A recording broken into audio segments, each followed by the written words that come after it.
How's it going, everybody? I'm Cody. And I'm Nick. And welcome to the Raw Smack Wrestling Podcast, now available on iTunes, Spotify, and every other major podcasting platform.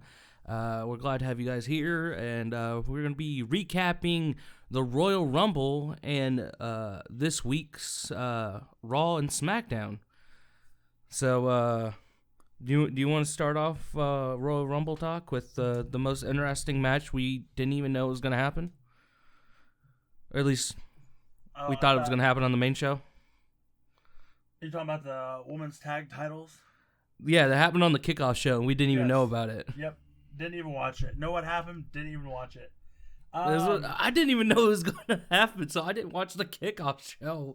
I thought it was going to be a main show match or something. From our predictions, I was right. You know, Asuka and Charlotte did lose to Shayna and Nia Jax with the titles, which we didn't find out about until the women's Royal Rumble when one of them came out. Yeah. We didn't even know the match had happened.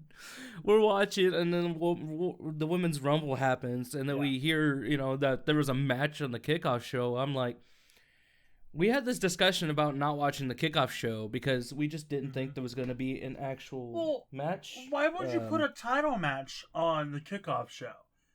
Like, right? A normal match, perfectly fine. It's happened before. They're matches that usually don't really matter or have no meaning to the actual show. It's just to give something for somebody to go, hey, I'm going to watch the kickoff show. Like WrestleMania makes sense. There's usually like a tag title on WrestleMania, but because there's like 100 matches. But it doesn't matter. I wasn't interested in this match anyway, so.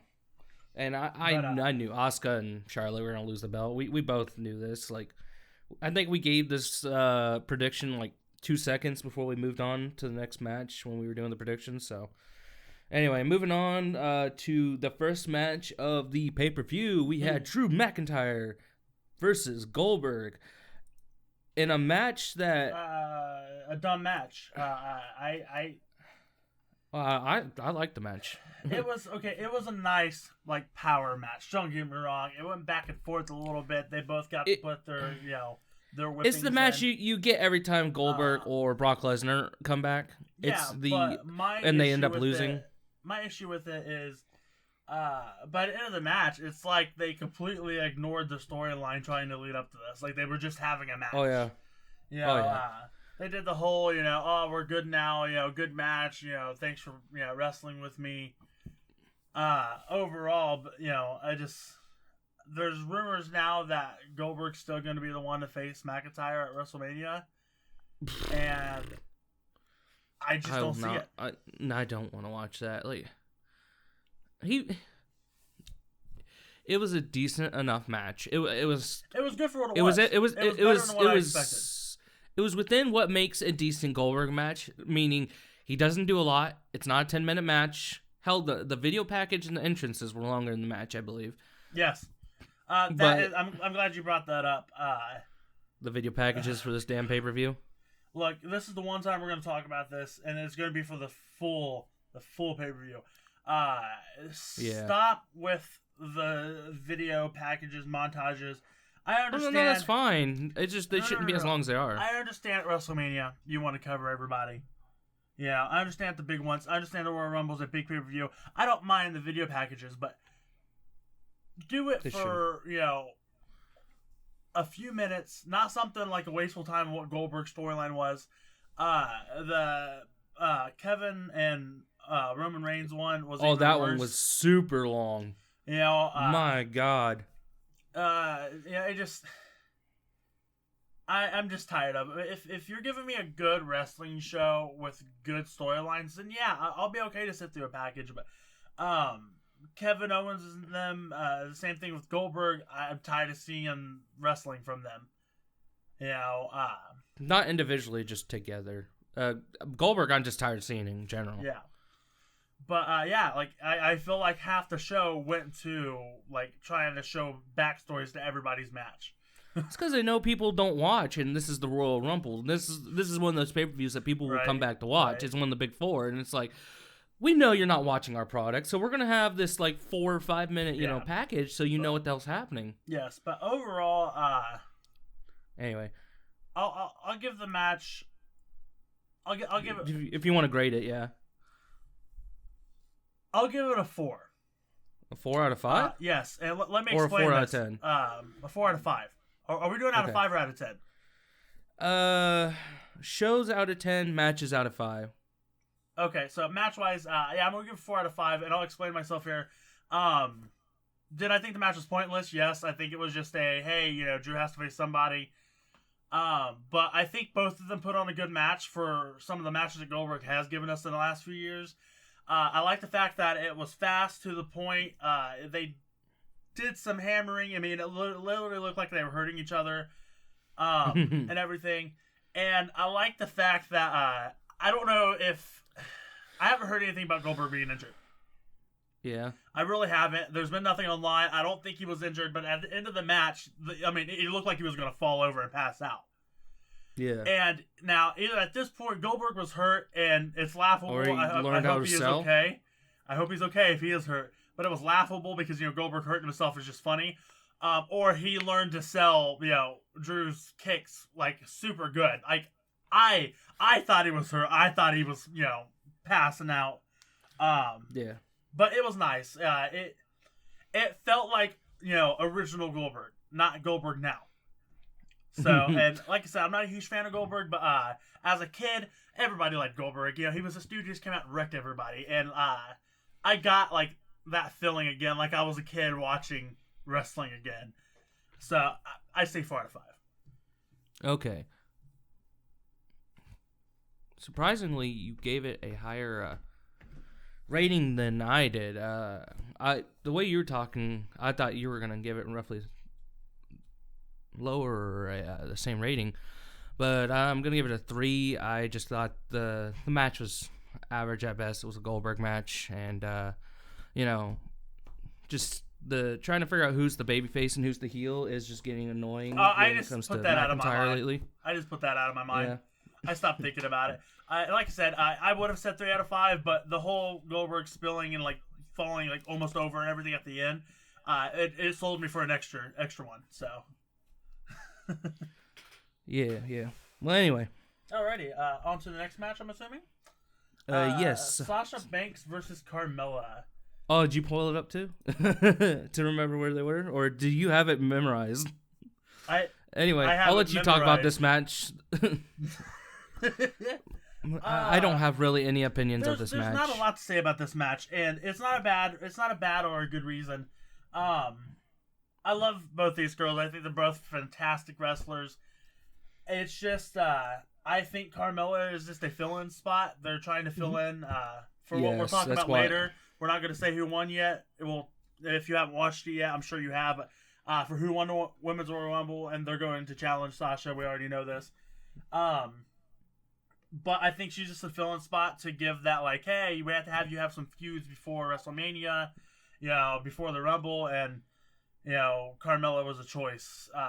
They're not going to push up a lady that's not pushed up yet because they weren't going to win this match. Sasha had this match won since the beginning of this feud. Pretty good match overall. Wasn't too bad.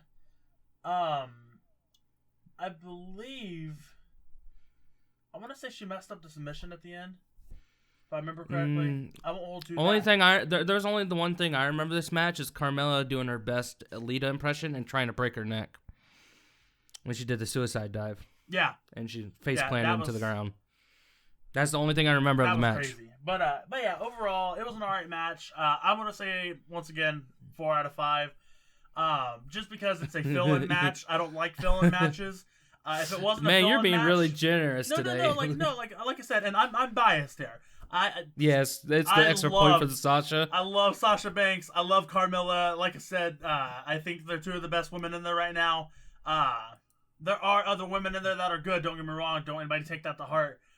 It's just I'm talking about the WWE is with pushing women right now. They're two of the best that are getting pushed. There are plenty of women in there that aren't getting pushed that are great. But like I said, I'm talking about the ones that are getting pushed. But yeah, I'm gonna say a 4 out of 5 just because it was a laughable, enjoyable match. I didn't take it too serious, and all that. And like I said, Carmella, just the way she acts in matches just gets me. Yeah. So you gave it a 4 out of 5. This is another 3 for me. Filler. It felt literally just like filler. It didn't feel important, and I enjoyed it because what made this show more enjoyable for me, at the time of watching it, was the fact that me and Nick were on Discord, literally messaging throughout the entire show, joking. Yes, it was so funny. We had a couple of other people talking, but in our Discord, actually, we'll put the link down below. Yes. Well, this is Nick's Discord. This isn't the Raw Smacks overall Discord. This is my server. It's for gamers, people who want to talk YouTube, editing, whatever. We even have a little chat for WWE Talk. Yeah. But yeah, it was a blast. I'll let you plug it. But the match was okay. And again, the only thing I remember is Carmella, damn near breaking her neck, and the Reginald stuff still happening. I was not a big fan. It was filler. It was a 3, but that's because it was decent wrestling, but it didn't feel like this had any real meaning to it. And I think Nick likes Carmella a little bit more than I do. I think she has good character work. Her ring work is still not the greatest. Oh, she's definitely one of the ones that needs work. Don't get me wrong, but her character. Oh, she's still better than. Yeah, the way she plays her character and. Like, she doesn't seem fake. When she's out there, holding champagne, you legitimately feel like you're with a fancy woman. I should preface, talking about ring work. For the women, besides Trish and, Lita from back in the day, she still leagues better than every diva and woman who was around from, before, I don't know, 2014 or something. I don't know when exactly. I'd say when wrestling finally took that uptick to being, at least semi, serious. I think it was probably when AJ Lee won the Divas titles where you started seeing it change, NXT's women division and all that stuff, But women's division's firing up, and I'm excited to see what we're getting. The women's division is routinely more interesting than a lot of the, men. Yeah. I don't know, maybe because, they're just trying more with their storylines, or maybe the women are just better at getting over. I don't know. We need to flip-flop, okay? The problem with the guys' side is we've seen everything, all right? Yes. Now the women are starting to do what all the guys have already done, but it's interesting because it's women. We didn't see women in Hell in the Cells. We didn't see women in ladder matches. Now we're seeing that. Hell. You know what the guys need to do? It's not just because it's interesting. The women have had the better Hell in the Cell matches lately. Yeah. You know what the guys need to do? We need to put them into women type matches. They need to have a mud bath wrestling match. What are you talking about? They've already done that. Match. Have you not seen? Have you not seen the? Well, not the problem. Well, probably actually, but the mud wrestling. I forget what the match is called, but I know Triple H had a nice little mud bath. Back when he was Hunter Hearst Helmsley. Anyways, we're getting off track here. Yeah. I'm sorry. I tend to do. Good. You're good. We're talking about it. But I don't know. 3 out of 5. Yeah. Moving on to the Women's Royal Rumble. We will not talk about every single entrant coming in. We will just talk about some of the people that made returns. Yes. And things we thought about. And the fact that this was the best match of the night. It was by far the best match of the night. Even though we called it, it was obvious. Oh, yeah. And it was still the best match. Yep. We did call that. If you guys haven't watched the previous week's episode, I recommend watching it. Let's see. Bayley was number 1 coming in. I will talk about the first couple. That's fine. Which kind of shocked me. Okay, so I'm just going to go ahead and say the winner here. It was Bianca. Yeah. Well, everyone knew it was going to be Bianca. We knew she's getting the push. I'm okay with her getting the push. I think she's a fantastic wrestler, and I think she's going to bring some changes to the women's division that need change. You know what I like about her? I don't like the hair twirling, but I like that whenever she does an interview, because she knows what it's like, she acts like a fucking athlete, which I wish more wrestlers would do. But anyways, Bayley was number 1. Naomi coming back was at number 2. Oh, yes. I got that one right. That was one of my returns. And Bianca was number 3. Now, this is what makes me mad. Now, we talked about last week saying that Bianca was going to pull a Ben Wall, come out at number 1, survive the whole Rumble, and then, have the big elimination at the end. that's not how it turned out. She came in at number 3. At the end of it, I don't think there was any really big women in there, was there? Who all was in there? What do you mean? Are we talking? It was the final 3 was Charlotte, Rhea Ripley, which made me really happy. Which was also, I'm glad, was the actual debut, but we'll talk about that a little bit later. And then Bianca. Nia got eliminated like halfway to 3/4 through. Her and Tamina. So those are the last. Fucking 3. Bailey got eliminated off screen by Bianca. About halfway to 3/4 in. Man getting fired. He got fired. He had to have gotten fired. And I think the only reason they didn't do it like the Benoit story is because the WWE wants everybody to forget about Chris Benoit. I'm not gonna never forget. That. I grew up with Chris Benoit. It's my favorite wrestler. He was a fantastic wrestler. You know, I'm not excusing anything he ever did, but he's my favorite wrestler. It's never gonna change. Outside of the WWE, that's their own stuff. I don't know what happened there. I don't know what his head was going through.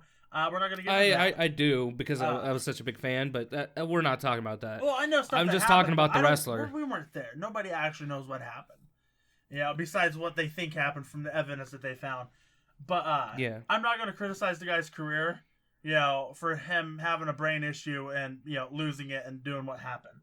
But it was still cool. They let her come in at number 3. She survived the whole Rumble and came out as the victor. We know she's gonna go and challenge Sasha for the champion at WrestleMania. And it's going to be the best match at WrestleMania. Because we all know Becky Lynch is going to come back and her and Asuka are going to be at WrestleMania. Overall, I'm trying to think of who came in. Jillian Hall was a big one for me. That one I did not expect that. I did not. When her music kicked up, dude, I had to actually look in the records of my brain because my head was going, I know this song. I've heard this. And then she walked out, I was like, no fucking way.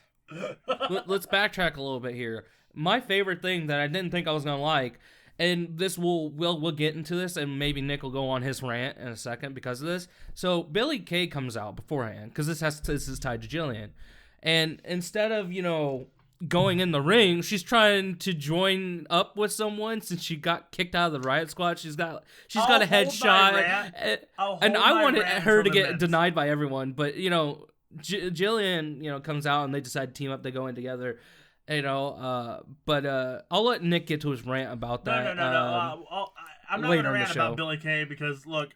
No, I was talking about the general thing about wrestlers being outside the ring.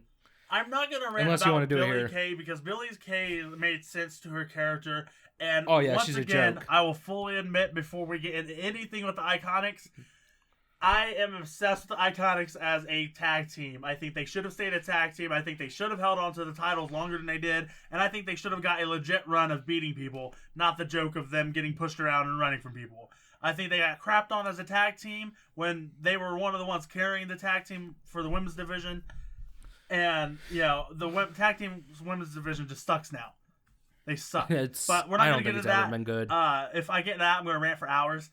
But I love the Iconics. Anyways, I was okay with her doing that because it fit her character.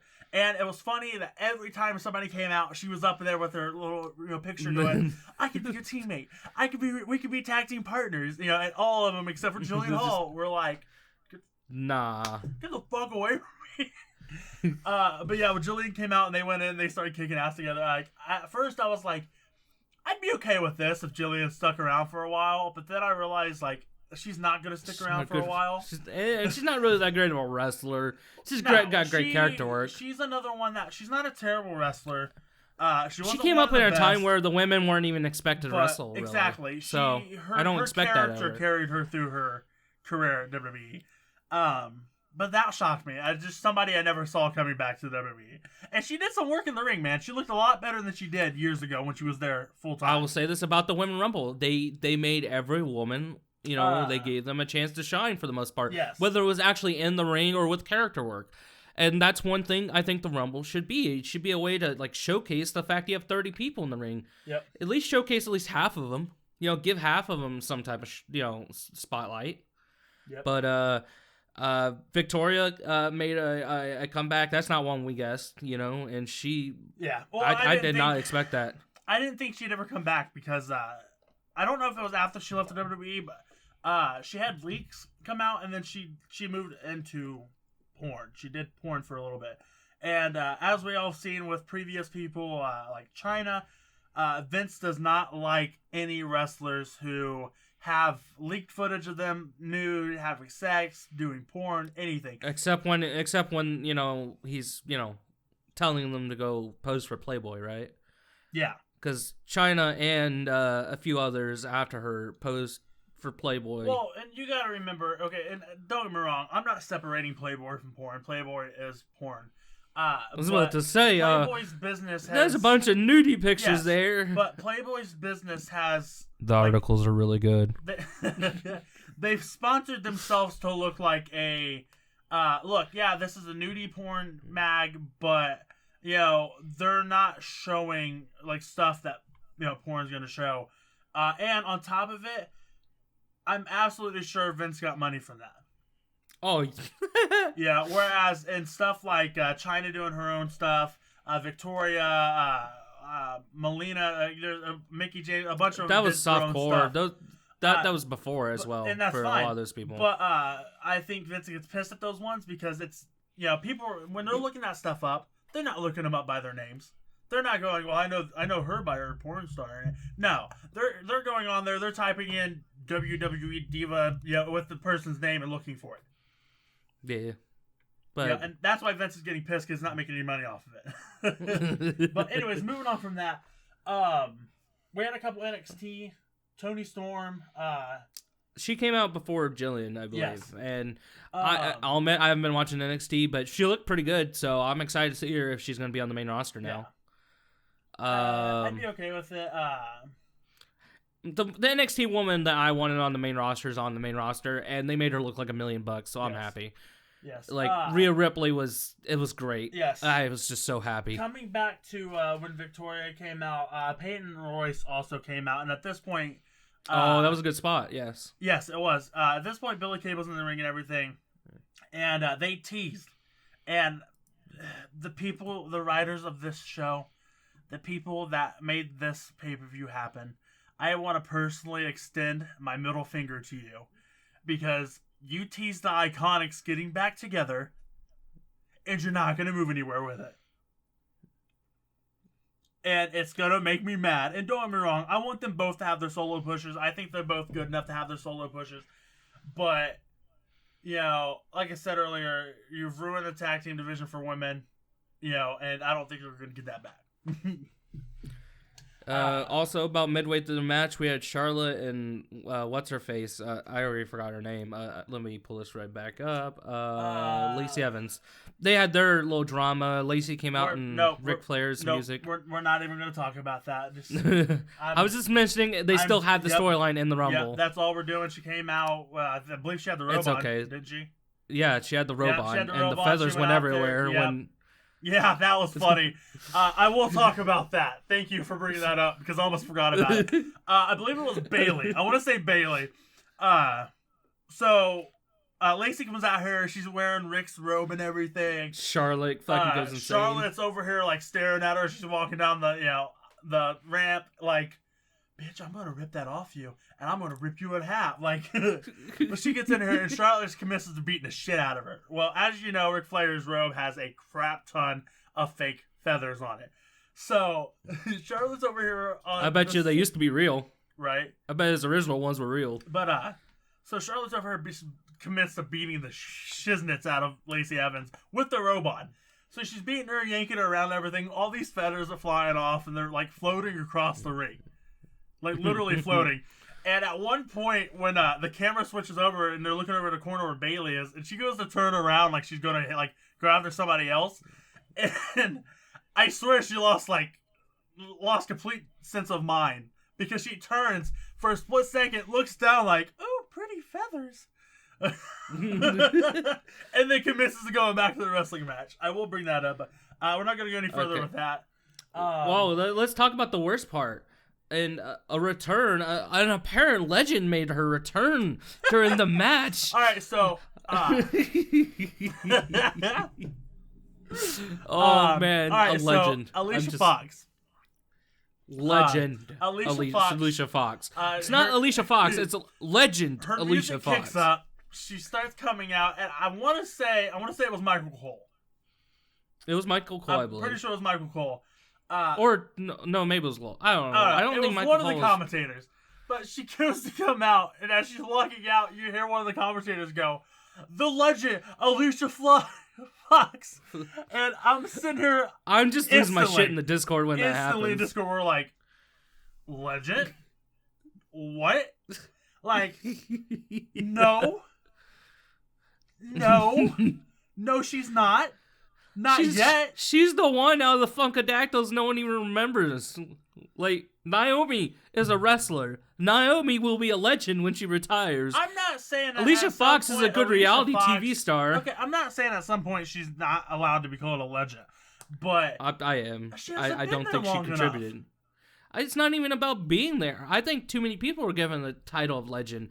I think it should be more about what you do in the ring. Did the company feel like you were important enough to put the belt on you? I mean, there's a sense of time for for a wrestler. Like, okay, like wrestlers back in the 80s, okay, that would come back now or be mentioned. Yes, I think every one of them, even whether they did a lot, whether they did a little, should be considered a legend if they are WWE. And now, like I said, I don't. It's a respect thing, because even for the people who were there that didn't do a lot, they still helped the show move. Because if you didn't have any of the people who we would consider you consider not a legend because they didn't do anything, 80% of the roster would be gone. I'm okay with considering 80% of old rosters not legends. I'm not talking about guys who showed up, were there a few months, and then let go and never wrestled in WWE. I'm talking about the guys who came in and put their time in. For instance, somebody like, say, and yes, I know this is going to be unbelievable to people, but say Jinder Mahal, okay? Has he done a lot in the company? No. Was his champion run, a scam to most people? They let him win a WWE championship. He'll be considered a legend no matter what. And exactly. But he hasn't barely done anything besides that. Now, besides being part of the greatest jobber group of all time. 10 years, I'm going to consider him a legend because he put his time in. It's to me, it's a sense of time and how long you've been there.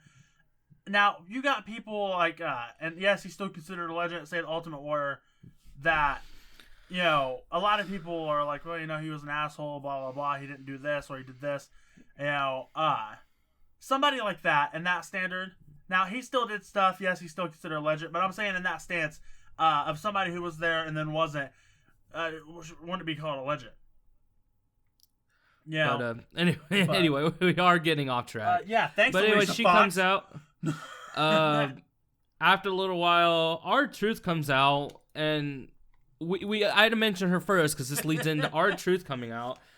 And while it was funny, I don't know why this happened. I think it kind of, in a lot of ways, if it wasn't as funny as it would have taken a lot away from this match. Because it was such a good match anyway that this did not need to happen. I don't understand why he had to come out thinking it was the men's rumble. And then, had the 24/7 people chasing him into the ring. And then Alicia Fox pins him for the 24/7 title. A lot of people hated that. There's a lot of people online talking about how that was stupid. It was pointless. Pointless, yeah. It was funny, but I think it was really pointless and it shouldn't have happened during the women's rumble. But it was funny. It was funny. I'm happy it happened there, though. Because it gave, halfway through that match, it gave, a little breather to the match. The match was good overall no matter what. But, it gave a little breather, something to, it pulled you away from the match, and then the women pulled it right back in. And that's why I say it's perfect that it happened. Because they proved a bunch of things with doing this segment in this Rumble. It took away from the Rumble. It did. I agree with everybody on that. Was it pointless? No, I don't think so. I think it was a test, and I think they were watching how people reacted to it on the Rumble side of it, not so much the little segment itself. Even though they did this, even though they had this distraction from the Women's Royal Rumble match, it still pulled you back in, it still made everybody happy, and it still became the biggest match of the night. And for a match to do that and have something so, irritable, inside of it, it's something special. You have to have something going there, and I think they've seen that. So I think it was perfect for it. I think it showed a lot for the women's division. And I hope, we keep moving forward with how awesome the women's side of WWE is going. Yeah. We have about two main things to talk about left in the Rumble. The next thing is the funniest thing. I'd say the second funniest thing in the Rumble. So Alexa Bliss comes out at 27, and they get to this point where she's in the match, and it looks like she's about to do her evil transformation, and everyone's got like this, oh shit. And I'm kind of happy about this because I don't like this at all. I think it makes no sense for a supernatural character to care about the Rumble. But Rhea Ripley had this, like, nope, and just threw her out of the ring before she finished. I did like that. I was so happy. I'm like, yeah, Rhea Ripley's smart. She's like, I'm not letting this demon witch woman, transform in the ring. She going out the ring. I don't think it was so much of a, she thought the Rumble was important. I think it was more of a, there's a lot of people out here. A lot of people I could go out and do damage to. Well, yeah, but I don't know. I see your point. A couple things you did miss with people coming out. Mickie James has come back, of course. I thought. That was at number 19, I believe it was. And then one that shocked me and also kind of made me mad. Tori Wilson. Oh yeah, she did come back. Don't get me mad. Don't get me mad. Don't get me wrong. I love Tori Wilson. She had great spots back in the day. I think she was a fine wrestler. But she's out for the same reason Edge left. They sustained an injury that they were told by their doctors if they were to hurt again, they would no longer be able to walk. Now if they're medical science, bro. Right. Don't get me wrong. It was cool to see her back in the ring, but the same thing with Edge.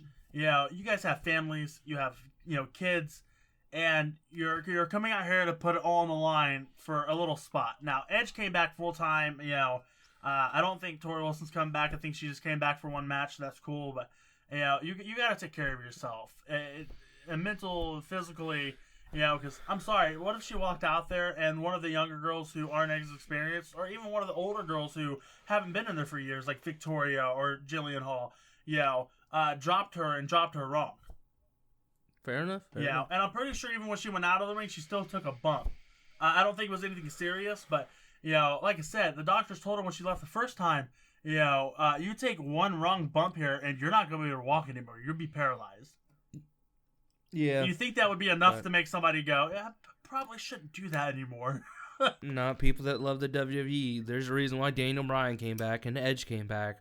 These guys would rather die or rather paralyze themselves. And as much as I think that's selfish, at the same time, I respect it a whole lot. Oh. I just hope someone like Daniel Bryan does not turn into another Chris Benoit, because I will not be able to handle that twice. Right. Ember Moon also came back. We'll bring that up. Yes, we did guess that. Yes, I did. Yep, yes, we did. It was you, but we both thought it was going to happen, most likely. But I'm hoping she's coming back to the main roster. I really am. I think they might send her down to NXT. Not because of, skill, but they're trying to make NXT seem like a competitor. That's why Finn Balor's still down there, even though I think Finn is better suited to be on the main roster. I understand why they're moving some of the women back to NXT, because there's too much on the main rosters. I have, a devil horn here. Yeah. There is too much talent on the main rosters, and that's my issue with them doing stuff like Sasha Banks versus Carmella. Carmella's had her run. She's had the champion before. Push somebody else up, even if they're going to lose. Push them up. Make them look good. Or at the very least, make the women's tag team division actually look interesting. Exactly. That's a way to get the women, involved. That's why surprisingly... Same thing with the actual tag team division. You got all this talent. These tag team divisions should be so fucking good. That's why and that's a rant I have, is tag team divisions are shit. With Nia and Shayna being tag team champions. Yeah. Are they the best tag team ever? No. But it's something new. It's something, that's not... we've done this a million times. And it's funny to have two tag team champions that absolutely hate each other and want to destroy each other in a match. Yes. But then they see the gold and go, we can fight later.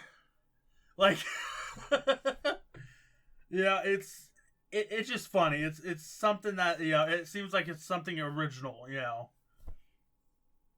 But yeah, end of that match, of course, Bianca comes out on top.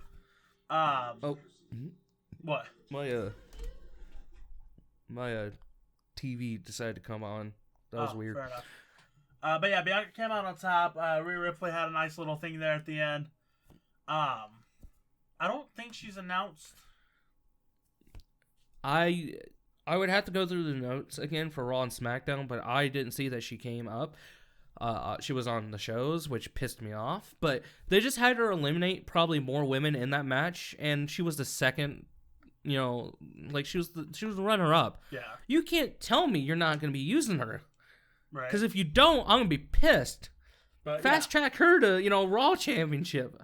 Nick might not like that because he liked people to be around for a long time, but Rhea Ripley's already better than damn near a lot of the women. I would be perfectly okay with Rhea Ripley going over the Raw and just dominating and taking that champion.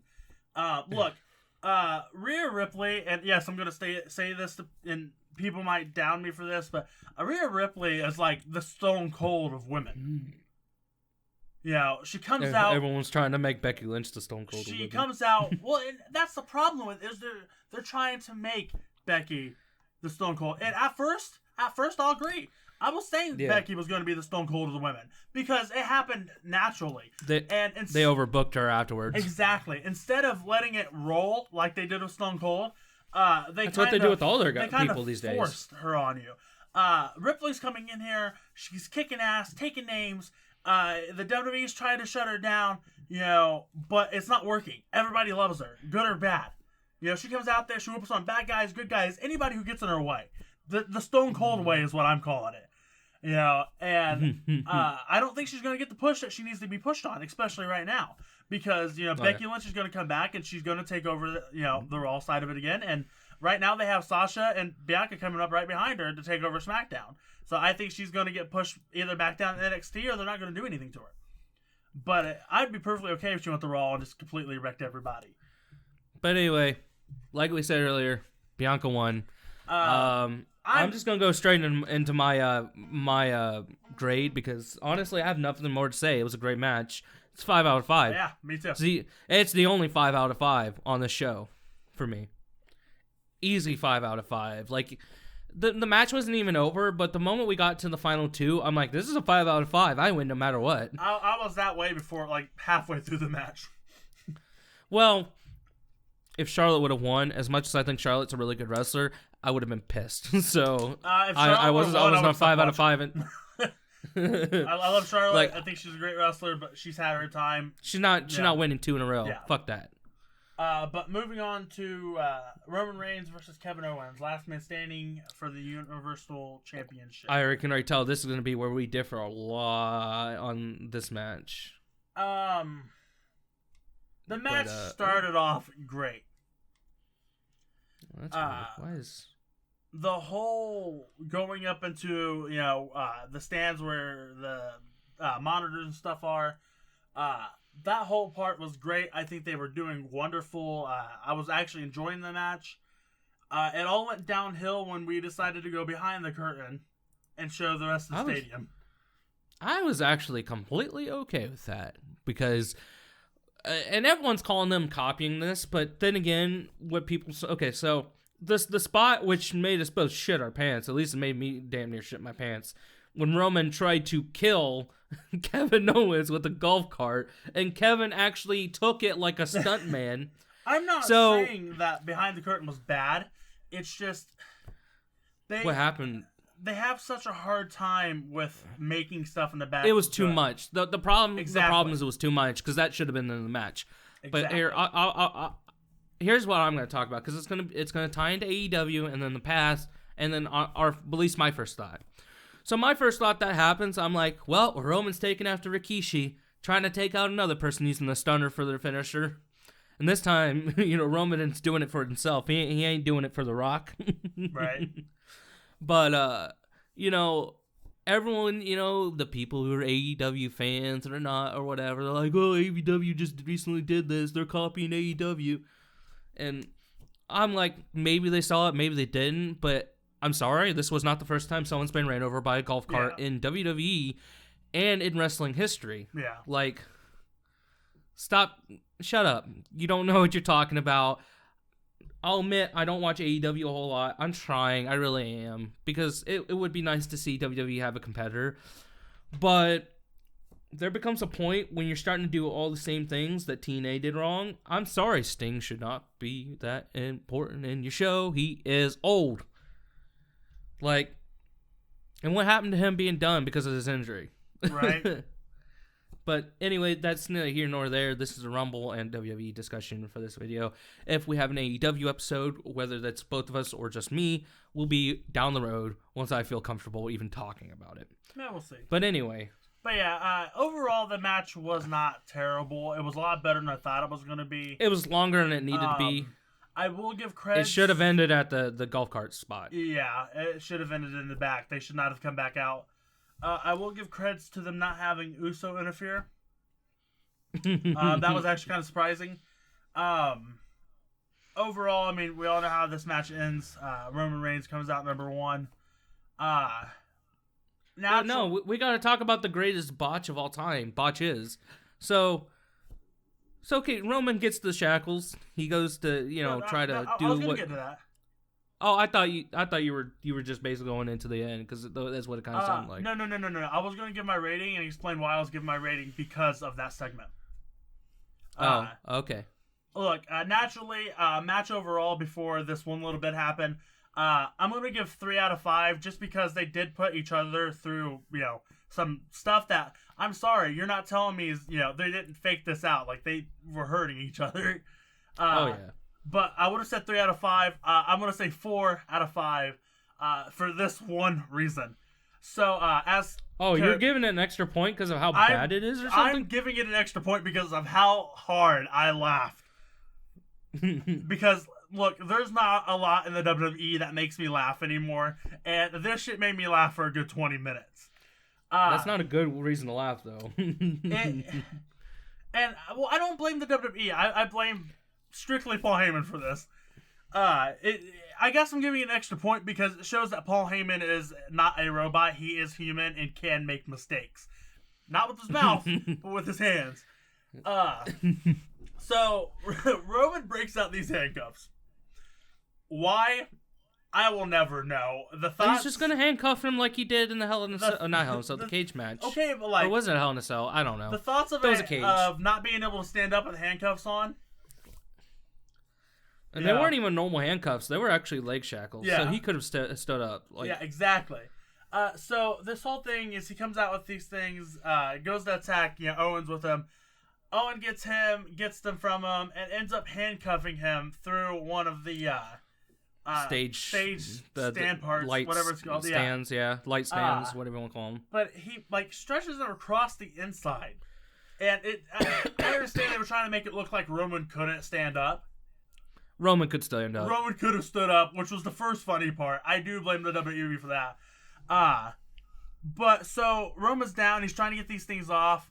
The ref's counting everything, and Heyman is like, we'll get these off of you. Well, that's after they get to 9, and Roman decides to yank the referee into the referee's standing here counting. Now, this whole match, the referee's counting around them when they're down. He's standing away from them. Yeah, but this time he's right over Roman. Right next to Roman. And you can see it coming. So we're sitting here. Oh, yeah, obviously. He gets the 9. Roman reaches up, grabs him, and whips this dude into this little metal piece and knocks him out. At this point, Heyman's up. He's trying to help Roman get the handcuffs off. And I think when Kevin put him on, he put him on in an awkward way. Because he did. Heyman is trying to get these uncuffed. And it looks like he can't get the key to the hole. Yeah, so that's exactly what happened. Yeah, he's going back and forth from the part that's tied to the stage to the part that's tied to Roman, trying to figure it out. This other referee comes out. He starts counting, gets to 6, and just stops. What's funny is Kevin Owens sold a nut shot from Roman for 2 minutes because of this. Yeah. 2 minutes.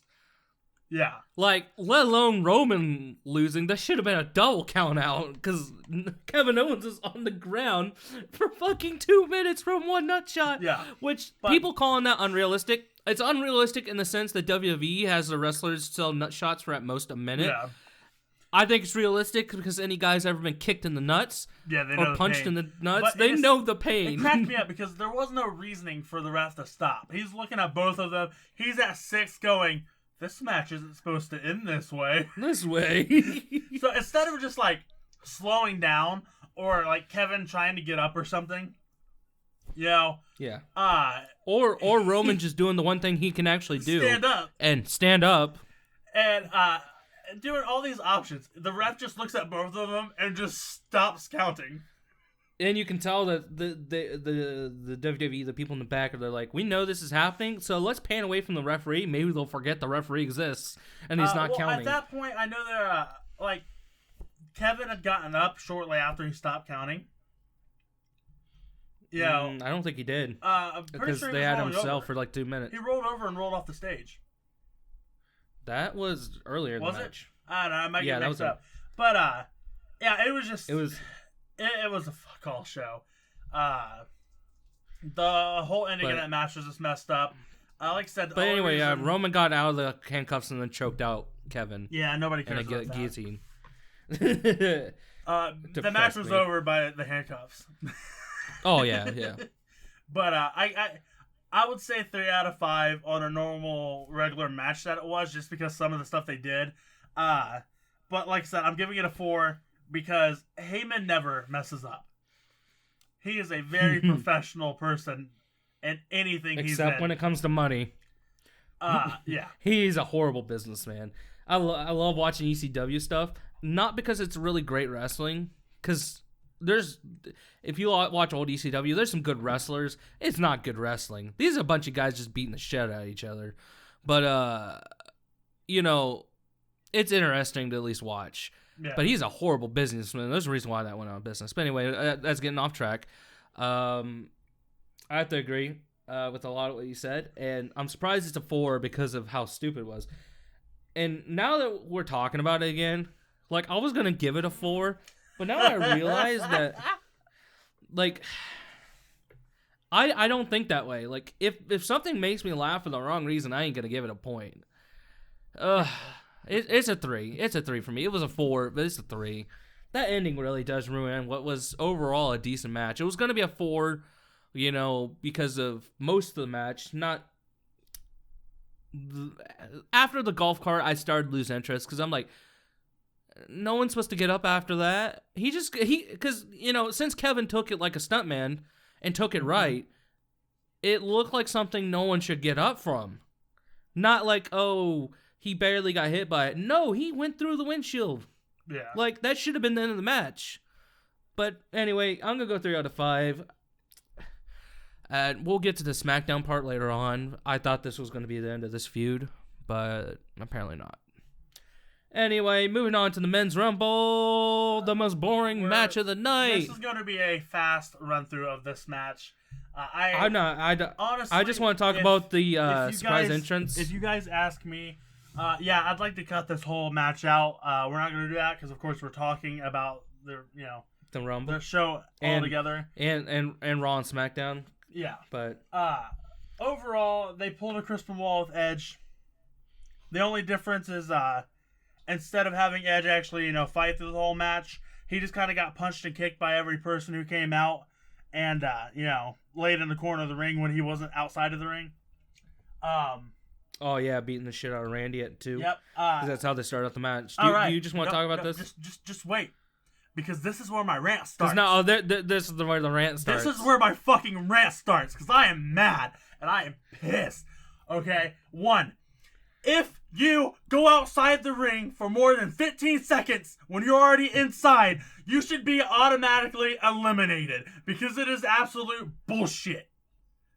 I think if you just go out by your own willpower, you should be eliminated. And this is where I agree with Cody on the WWE needs to start treating its shows as if they were a real sporting event. Okay? Look, I'm sorry. If you're in a football game, if you're in the NFL, okay? And all right, and you get pushed out of bounds and decide, hey, I'm going to run all the way down the sideline outside of bounds and then run back in and attack the guy or grab the ball. No. That's a penalty. You know what happens? You get penalized, and you get told that's not allowed. And that should happen in the freaking Royal Rumble, dude. If you're outside the ring and you choose to stay out there and then try to get back in, you should be automatically eliminated. Because... Fuck you, Seth Rollins. We'll get to that later.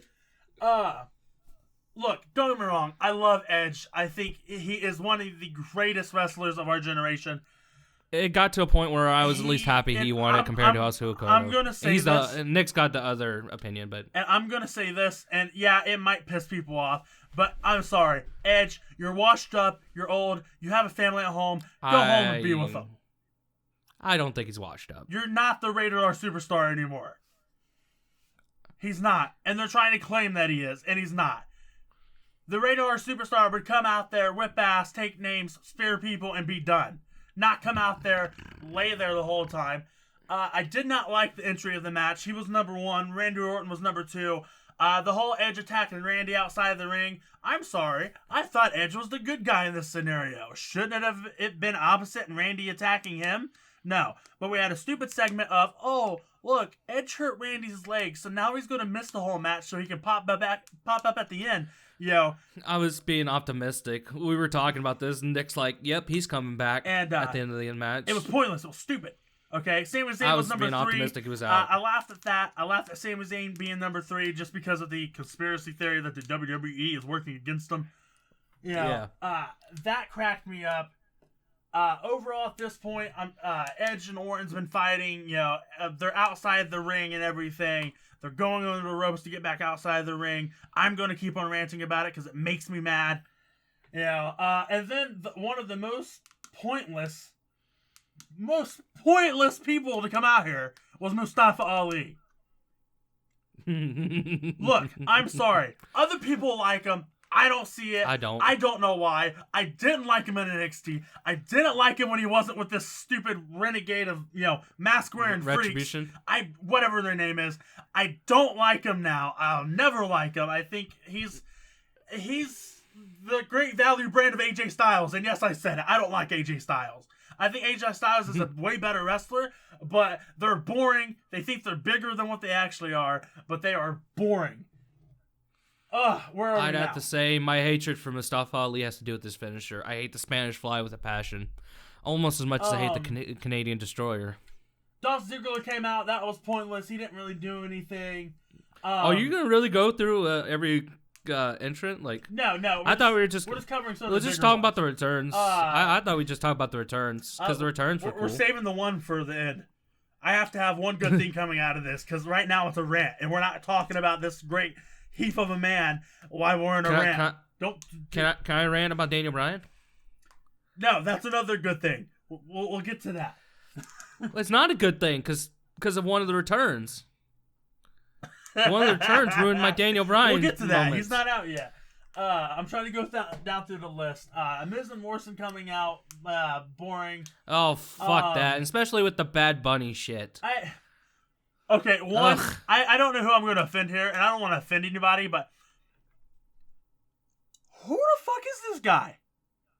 I don't know. It's some singer, artist. I don't know. Because up until DJ? now, I've never heard of him. Now, don't get me wrong. I'm not out here listening to It's not my type of music anyway, so.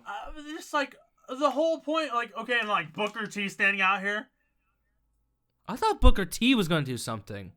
Yeah, it was dumb. That mid-show thing was stupid. Why they tried to bring another mid-show card out like that, it's like we're trying to copy off the Super Bowl. Well, WWE, if you want to do that, then, I don't know, pick somebody that's maybe on the top 10 list in America, because I'm absolutely sure this guy's not. I was about to say, they always choose someone super top popular. Top 10 list in the world. Yeah, pick somebody that people know. No, that's because not that many people actually like wrestling anymore, so trying to get a top 10. Let's talk about his lovely dive off the top rope, where it looked like he lost his footing and almost fell to his death. That's why you don't let non-wrestlers unless they're athletic, like Stephen Amell or Pat McAfee, who was a fucking football player and the best celebrity wrestler out there. Give Pat McAfee an actual part-time contract to do shit. The messed up part about this is the NXT entries for this Rumble were crap. Yeah, this is where you're gonna this is controversial, but me and Nick are completely on page with this. Look, Damian Priest. What the fuck? Look, somebody in the comments, who watches it religiously, message us, do something, please. Convince us, please. Convince us why Damian Priest is a big thing. I don't know. I have no interest in him. He looks like a jobber to me. He looks like a punk band reject. Exactly. He looks like nothing, and he came out here and is eliminating all these people, let alone Matt Riddle. Two of the most useless people. Dude, the Bad Bunny guy was better coming out than those two. Matt Riddle, I know he can kick people's ass, but man, this is his character shit. Yeah, moving on from that, one of the surprises that I thought was completely stupid, and we'll bring up Brian here in this point, Kane. Why you're back? Bro, the Undertaker retired. You have no reason to come back now. They gotta make sure he keeps his WrestleMania. Wow, his Royal Rumble appearance record. I don't know. Can't let Dolph Ziggler beat that in a couple of years. I like the whole him and Daniel Bryan seeing each other. Oh, Team Hell No! I was and okay then with choke that. slams Daniel. That was a nice little thing. Other than that, it was pointless. Look. Kane's a big dude, and somebody who's been out of wrestling like that for a while is not somebody who should be coming back in. He does not look good, honestly, in the ring. Yeah, I love Kane, but and I'm sorry, you get old. Stick to being a mayor, bro. Right? I get it. You don't want to ever leave, but and Nick brings us up more often than I do, but I do agree. You got constituents. Do your job. Don't come back to wrestling. I know it's probably not as much to do when you're a mayor of a county. You didn't see Arnold out here doing movies and stuff when he was governor. Or the guy who became governor of Montana wrestler. I forget his name. I know who you're talking about. I think it was Montana. This is an '80s wrestler. Because he's in and commentator. He's in Predator. Fuck. Yeah, I know you know. Damn it, I forget the wrestler's name. Oh my gosh. Oh my god, my alarm's vibrating my table. I gotta see now. Well, yeah, but anyway, while you look that up, I'll talk about it. I get it. I like Kane as much as the next person. I actually liked him a lot growing up. But Jesse Ventura, thank you. The moment you said it, I'm like, oh, how did I forget his name? It's just been a while since I've had to talk about.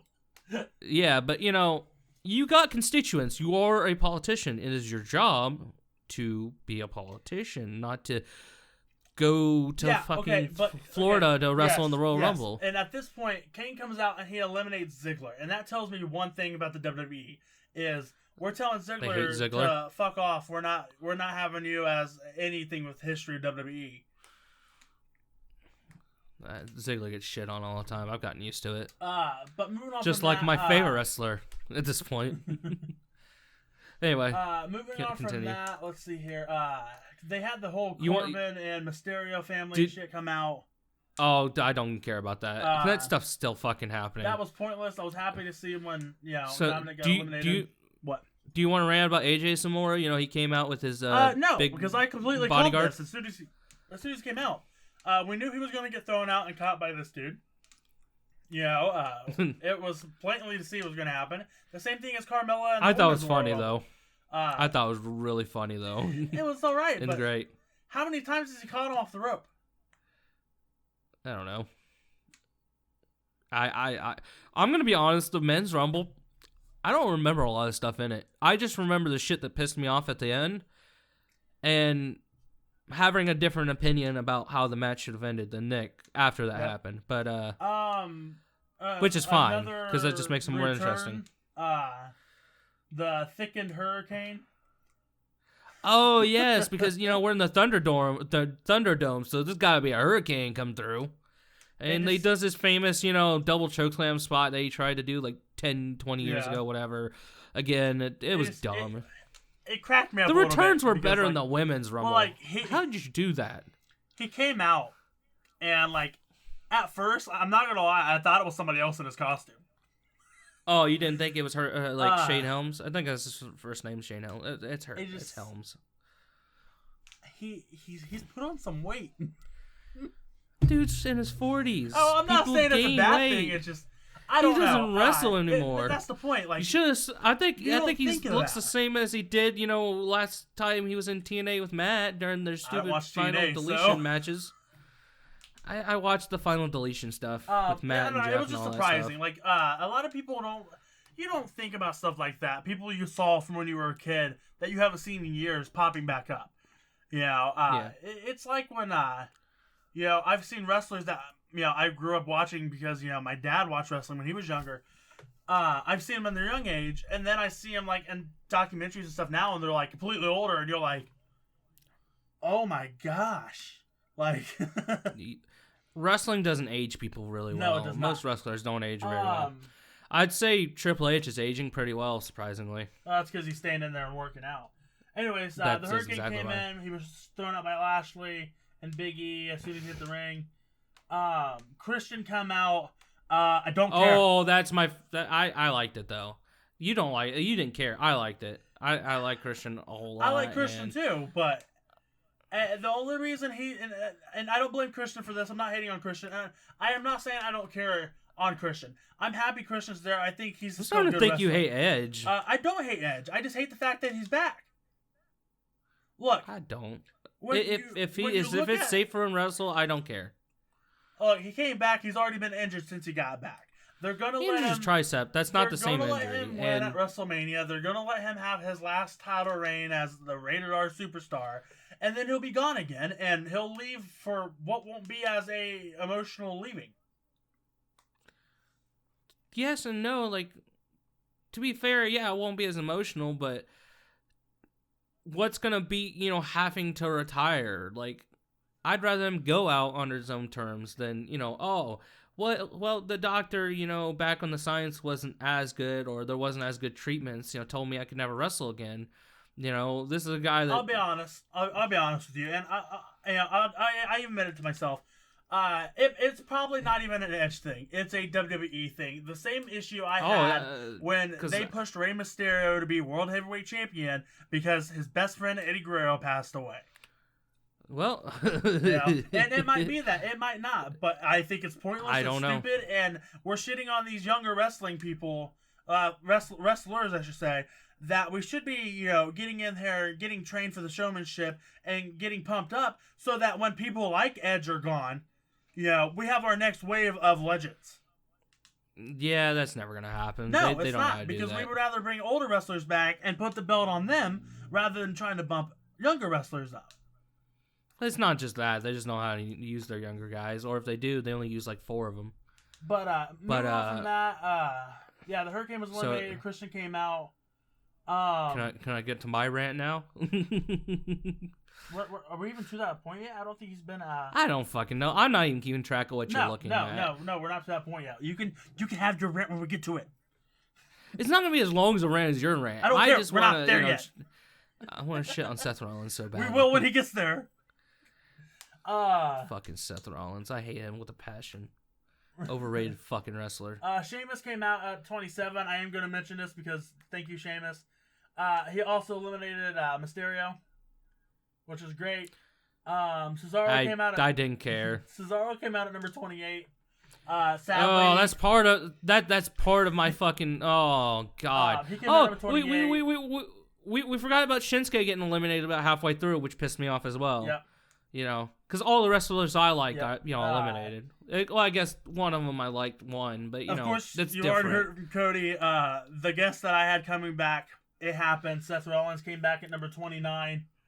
Fuck Seth Rollins. I'm assuming this is my segue. At number 30, of course, was Braun Strowman. Braun Strowman, which Nick called that in the Discord. Yeah. He didn't do that during the show, but he called it in the Discord. He called 29-30. I think halfway through. Yeah, I think we were it was 16 or 17. And originally I said it was going to be 29 Seth Rollins, 30 John Cena. And then about, I want to say 26, I realized that Braun Strowman had come back already, and that's when I put in. He wasn't in the match. Yeah. I said number 29 will be Seth, and number 30 will be Braun. At that point, I thought they were going to let Braun win. So before we get into the rants of the ending, Carlito is back. Yes. The greatest return. Yes, and let me tell you. The return dude, we didn't know we wanted, but until we got it. This dude ate a couple sacks of apples. Like he be eating his banana. I said by bananas. He be eating some apples. Like when his music kicked up, I was pumped. I thought we were gonna get like the little scrawny Carlito we had 10 years ago. And he comes out here, and this dude is ripped. Like I'm like he was hitting the gym. He ate his cousin. That's what happened. That's why his cousin didn't come out with him. He's got multiple like family members. The Colognes, I think, both left the WWE just recently. Yeah. But he came back out. Unfortunately, they didn't have him spit an apple. But this is COVID. I wasn't expecting him to do that. The fact that he even came out with the apple surprised me. Yeah, but he did some things. He lasted quite a little bit. It was a nice little run. Thank you, MVP, for getting him into the WWE, if that rumor is true. Now, the reason why he ultimately failed in WWE, and I think in a way he's admitted to this, was a motivation problem, because I think Carlito had all the tools to be a star in WWE. I don't think he ever had the motivation to do it. I think this works out perfectly. Every interview I've ever heard about this guy is that was true. Yeah. And he's even sort of alluded to it himself. I think it works out perfectly because, and this seems to be like a trend that's going to start happening with, I'm not going to say old wrestlers, but, semi-getting old wrestlers. Drew McIntyre did the same thing. Drew McIntyre's been here in wrestling before. He left for a while. Before he left, I think Drew leaving was the best thing that could ever happen to him. And same thing for Carlito. Same thing for a couple of those wrestlers. Because what happens is when they leave, like they're not tiny guys to begin with. Drew wasn't a tiny guy. He wasn't big like he is now. Drew didn't look like a man until he came back. Carlito the same way. He wasn't big and built. He just had like an average body. They left, spent years out of wrestling, come back, and they just fucking like doubled in size, Yeah. But yeah, I hope it works out. But yeah, go ahead and go on your rant about Daniel Bryan. Oh, okay. So we're gonna be tying into Nick's little being outside the ring thing. So you got to answer this for me because I don't remember it correctly entirely. Did Seth ever get into the ring until the moment he came in and ruined this fucking match for me, or did he slide out of the ring at some point? I believe he slid. I think he slid out. I don't think he ever got in the ring. I think he just stayed out and watched the match because he was 29, right? So he never got in. So he's just sitting at the edge of the ring as the match is happening.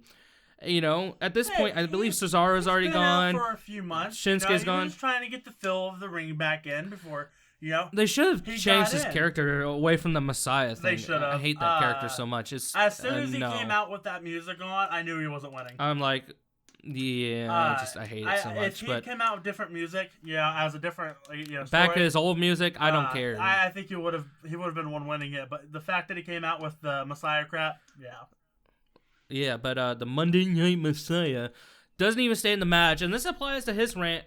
I'm sorry, he should not be allowed to just stand outside the ring. Now, I know it's the heel thing to do. I know he's a heel. A few years ago, I thought there was a rule that said if you were not in the ring by the time the next person came out, he got in because Braun wasn't in the ring yet. Unfortunately, I don't think. I could be wrong, but I don't think Braun came in yet. But it used to be a rule. That rule got shat on during both matches, so it doesn't really matter. Well, I mean, Billy both Kay Royal Rumble matches. Shattered that rule. Yeah. But I was okay with it because But it was a joke. Billy Kay was never gonna win. I was okay with it. But Seth technically didn't win or anything. But treat this more like a sporting event where the rules actually matter, and you're setting people up to win, or you're setting them up to be important. And I'll agree with Nick. I don't think Edge shouldn't have won. As much as I did enjoy it, because Edge is my second favorite wrestler of all time, at the same time, I do agree, he just came back from an injury, should have probably worked his way back into that, but whatever. I was at least happy it was him and not Orton, but we'll get onto that at the end of the Rumble talk. Now, but Seth comes in and decides to dump Daniel Bryan out of the ring, and I realized I had no reason to like this match. It pisses off Cody. They are lucky. They were lucky there was no fucking fans in the arena, because that fucking arena would have exploded.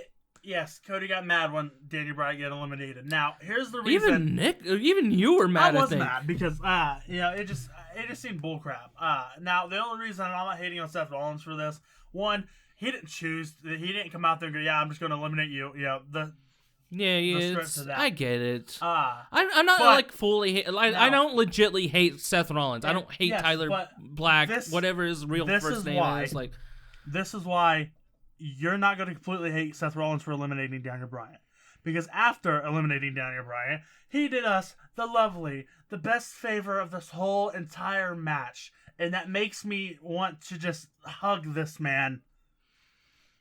Eliminated the flip-flop wearing freak of a show, Matt Riddle.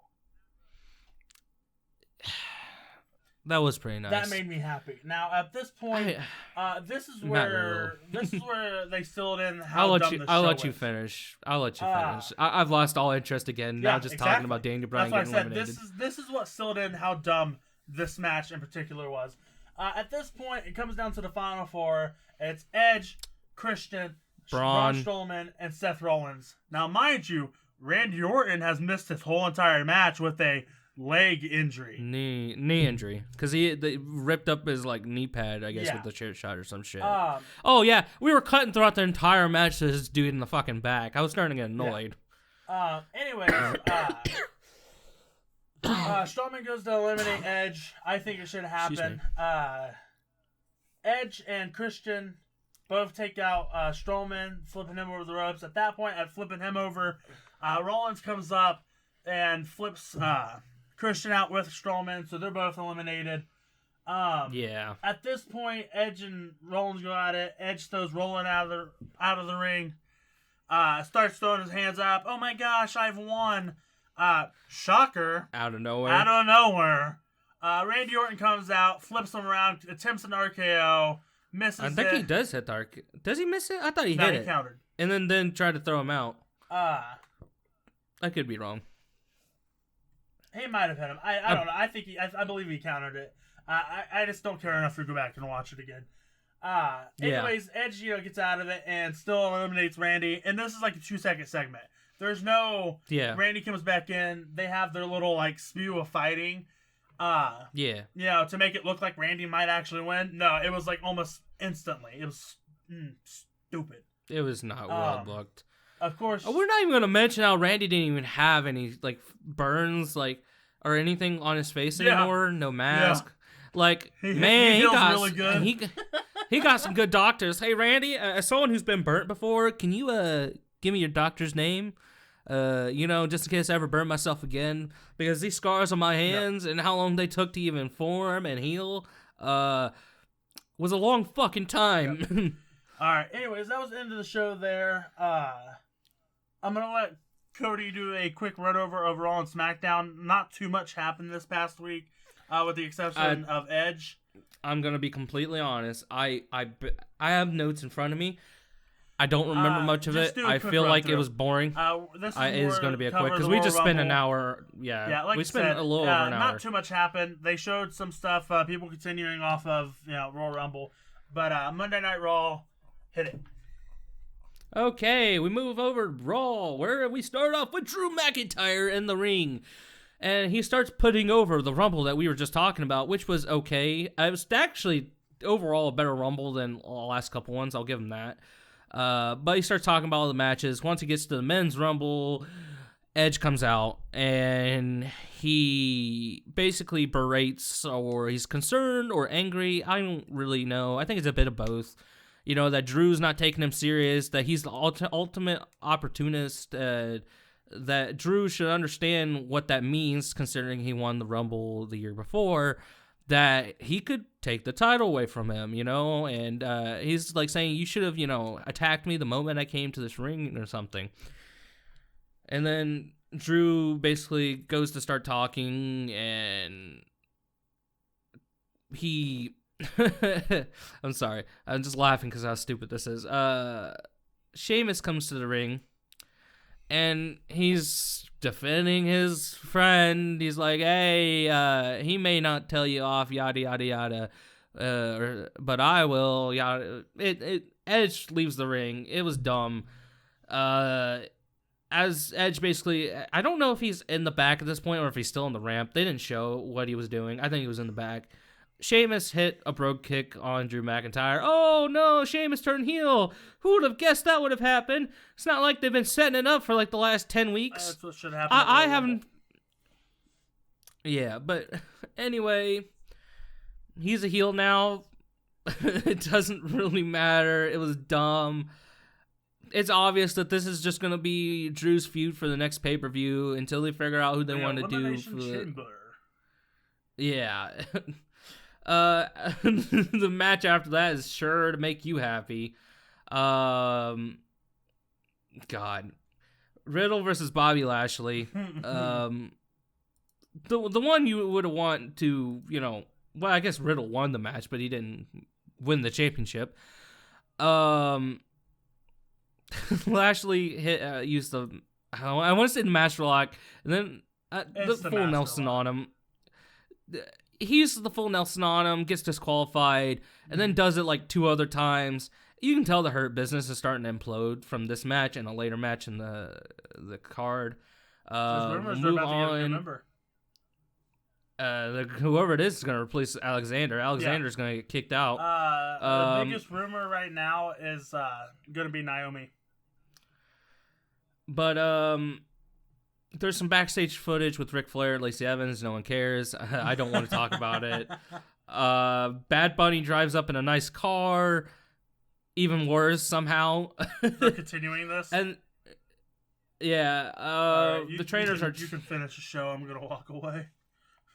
Trainers are tending to Riddle, and then we go to a backstage segment with Randy Orton talking about his, how he was he's talking about Edge, about how he didn't think he'd return, and yada, yada, yada. It was dumb. It was not a good promo. And again, no scars on his face, man. Really good healing, bro.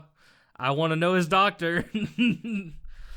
Hey, also, as someone who's been burnt and knows that hair does not grow on my scars anymore, how is the hair still growing on your face pretty well? Because that's a nice little beard you got growing there, Orton. I would like to know your doctor, how much that costs. But anyway, stupid stuff when it comes to wrestling. Anyway, Edge and Randy are going to have a match tonight. Xavier Woods is with Kofi backstage. They're talking about how they're about to have a match, or at least Xavier's going to have a match versus Mustafa Ali with Kofi behind Woods.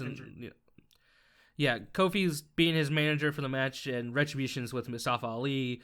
Woods wins. It's 2-2. They're going to have a rubber match probably at Elimination Chamber or whatever the next pay-per-view is. Again, not very interesting. Oh, this is going to be the part that you love. So Damian Priest is talking with Bad Bunny backstage. So, that's cool. That's cool, because then we get on to the next segment, which is Miz TV with special guest Bad Bunny. Hey, man, I know you attacked me in the Royal Rumble last night, but how about you come out and be on our talk show? I'll be sure not to attack you back. Yeah. This is some stupid stuff that leads to Damian Priest coming out and him having a match versus The Miz, and Damian Priest won. I don't get it. I don't get it. Is he a big guy or is he a high flyer? And if he's either, let me know. What's so interesting about him? I don't like him. I find him... He just does not seem that interesting. 1, as a wrestler. 2, as a character or gimmick. I don't get it. Someone's gonna have to explain it to me. He just does not look like a good wrestler to me. I could be wrong, and I hope I'm wrong, because honestly, the WWE needs some better wrestlers at this rate. Raw Tag Team Championship, we have the Hurt Business versus Lucha House Party. I didn't even know they were still at the company. Grand Metalik and Lince Dorado. I honestly thought they were gone. So this is new, but then again, I don't know like half the tag teams in the division at this point. But again, The Hurt Business wins, but you can tell that there's some shit happening with the Hurt Business behind the scenes. It is going to be some type of breakup, whether it's everyone or, just Cedric Alexander being kicked out. I think it's going to be or Cedric they swerve. Yeah, I think so too. A new member, and they haven't said, or it's not out there who it is, but a lot of figures are pointing to Naomi. I'd be okay with this. I really would. Yeah. Well, there's talks. It was either her, Mickie James. I believe there was another NXT star they were talking about, but I can't remember who they said. Okay, move on to a video package about Lacey Evans costing Charlotte and Asuka the WWE Women's Tag Team title. Then we have a number one contenders triple threat tag match: Charlotte Flair and Asuka versus Lana and Naomi versus Mandy Rose and Danny Brooke. What? I have no interest in this division because you've not showed me any semblance of a commitment to making it interesting. No, because they're not tag teams. They shouldn't be tag teams. The tag team divisions that we had, we split all those teams up. Yeah. The Riot Squad, I'm sorry, I know two of them are back together. It doesn't work anymore. We split, and I know a lot of people don't like it, but we split Nikki Cross and Alexa Bliss up. We split the Iconics up. We split Bayley and Sasha up. I'm okay with that. And I'm okay with it too because they got their pushes. I'm okay with that. But the other ones haven't. They haven't got a push. They split them up for no reason. But anyway, Lana and Naomi won because Lacey Evans and the Charlotte stuff. You know what needs to happen? Yeah. They just need to have a day or one of the nights of the week, when they have the show, where Lacey's already out there of Rick, and they just need to have Charlotte pull Lacey's dad or Lacey's husband out there and just full on board start making out with them. If we're going to get gross sexual innuendos here, just full on do it. If you're going to do it like when we had Lita and Edge and Matt Hardy going on. Either. To be fair, that was based on real life. And that's fine. And I don't like that shit. And it's messed up. But either full blown do it or full blown don't. Don't have to do this shit. I don't like these type of storylines. It's dumb. I don't like this type of shit. This is the worst part of the Attitude Era realized. I hate romance storylines. I hate affair storylines. I hate fucking shoot storylines that are supposed to be shoots, real life stuff, No, we know wrestling's not real, and I'm not saying make it a joke, because I hate it when it's a joke, but at the same time, don't involve stuff that could be real life, like Lacey Evans sleeping with old man Ric Flair. If we're not going to have Lacey and Rick out in the middle of a ring with a bed in there, hiding underneath a blanket, acting like they're doing it, then don't do it. Because it was funny when Edge and Lita did it. It's not funny with these two doing it. This is creepy. Anyway, we move on to Elias and Jason Riker versus Jeff Hardy and Carlito. It was a decent little match. Jeff and Carlito won. Carlito in matches with people who apparently don't matter in WWE anymore. Yeah, Jeff doesn't matter. Talk about a return, he's probably regretting this return. He's probably like, man, Matt got out of here quicker than I did. Yeah, Matt's probably not looking WWE's always hated Matt. What? Matt hasn't had as much issues as Jeff, and we all know. I know, that's what I said. I said Matt's probably not looking forward to a relapse. Look, Jeff Hardy and I don't like to usually joke about it, but honestly, he's lost all my benefit of the doubt at this point. The Hardy Boys are my favorite tag team of all time, actually. I loved watching them growing up. I grew up on the Hardy Boys. But Jeff screwed up way too many times. Well, yeah, now that I'm older and see what they've done, and God knows they're not my favorite. But as a child fan of wrestling, they're always going to be my favorite because at that time I didn't know about all the drug use stuff, and they went out there and did some of the craziest stuff in the WWE. Yeah, but anyway, moving on. I'm trying to make this quicker. Alexa Bliss versus Nikki Cross. I keep forgetting Nikki Cross exists, but Randy Orton music hits after the match, and he walks right by Bliss without making eye contact. She scowls at him. The main event's next. It's dumb. I don't care. All right, I hate this. To throw some enjoyment into this episode, nothing to do with the main event's happening. No, I'll let you do that. I just got an email from YouTube saying I've finally reached 2,500 views. Nice. Sorry, I have to be happy about something. Anyway, Randy Orton versus Edge. The match is okay. It's a decent match, but it's a match we've seen like 10,000 times, so I did not care. We get to the end, because again, I'm not talking about spots in this match, because it's a match we've all seen like so many times. Right. We get to the end of the match, creepy music starts playing. Alexa Bliss is sitting on the top rope turnbuckle in the ring with black ink blood. I don't know what the fuck's coming out of her mouth. It is actually kind of creepy. But Edge then hits Orton with a spear, wins. I guess Orton's still in that storyline, so I feel like this Edge stuff, it makes no sense. Like, make up your mind. What is Orton doing? Is he feuding with the Fiend and Bliss, or but finishing the story with Edge? This is dumb. It's dumb. I don't care. Anyway, that was Raw. Like, what do you think of this recap? I don't even know if you watched it. I hated watching it. I had to have notes up here to remember what happened because it was so fucking boring. 2 out of 10. I'm giving my rating now. Boring ass shit. I hated the show. Anyways, I don't want to be negative. Smackdown. Oh, you didn't even watch it, did you? You're like, nah. I didn't want to watch this because Bad Bunny's going to be on the show. I've seen clips. You probably watched the YouTube clips, did you? I've seen a few from Twitter. I watched a little bit with my dad. Nothing that I'm willing to comment on because the stuff I saw was just boring. It was the Lacey stuff and the Hurt Business stuff. That's why you stopped. You didn't care because of Lacey Evans. I get it. Yeah. I've been dealing with personal stuff this week. Well, yeah. With that, you know. That's more important. Stuff to deal with, you know, the COVID stuff, and then lovely. Who knows if your thing's recording and they'll see it, but you want to describe what's in your hand? Basically, my phone got in a fight with my car. Oh, I didn't know that the screen turns on. I thought your phone just didn't work at all. Oh, yeah, no, it still works. Like you never sent me a picture of it actually on. I can still use it and everything. But the screen's fucking cracked. Yeah, but people. As you can see, this shit is destroyed. Man. Yeah. Well, I just learned something new. I fight with my car, and my car won. Okay. Smackdown. Okay. We start off the show with Roman Reigns. Go into the ring, because if it's SmackDown, it's gotta start with Roman Reigns, you know.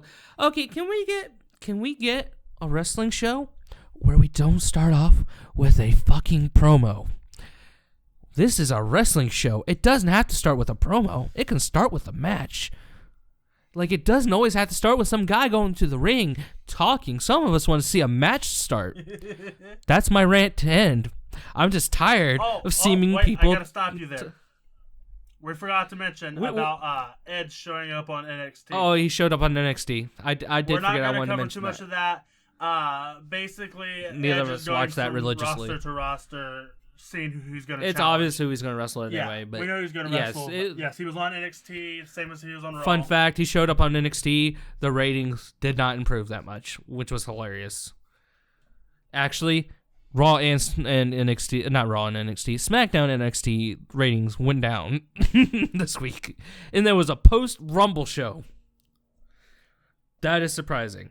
But anyway. Continue.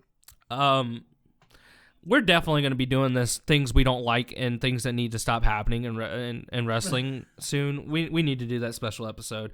We need to start having an episode where we just rant about specific topics. And things that need to stop in wrestling is going to be the first episode, whenever we find time for that. Because we're going to have a giant list for that. But anyway, Reigns has his promo talking about how he beat Kevin Owens, and he doesn't want to see Kevin Owens around anymore. He's at the head of the table type of shit. That I don't care. Like,